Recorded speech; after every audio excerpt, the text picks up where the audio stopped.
ఏ ఫలం అది? చెప్పండి చెప్పండి. మంచి ఫలములు. మంచి ఫలములు ఫలించకపోతే, కరగపాడు సంఘ పెద్ద గారు బాపందర్ గారు ఇక్కడే ఉండుంటారు బహుశా. ఉన్నారా? చేతులు ఎత్తండి ఒకసారి. ఉంటే వెరీ గుడ్, ఇక్కడే ఉన్నారు. దేవుడికి స్తోత్రం.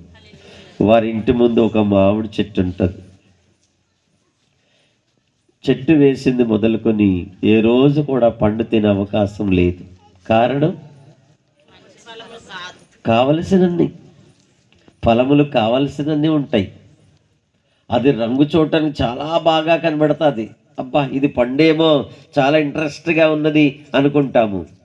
కానీ అది పండిన తర్వాత దాని పరిస్థితి ఎలాగున్నది ఇక్కడున్నాయని చెప్తారు. ఎలా అండి? బాగుంటుందా పండు? లోపల ఏముంటాయి? అదిగో వినండి, ఏంటంట? పురుగులు. పురుగులు. ఈరోజు క్రైస్తవ లోకానికి కుళ్ళిపోయినటువంటి జీవితం జీవిస్తున్నారు ప్రియులరా. పాడైపోయినటువంటి హృదయంతో ఉన్నారండి ప్రియులరా.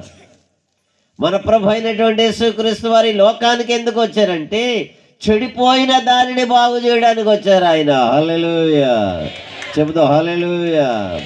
ఆయన చెడిపోయిన దానిని బాగు చేయడానికి వచ్చాడు. ఎప్పుడు బాగు చేస్తాడు అంటే, ఆయన చేతిలో మనము పడినప్పుడు.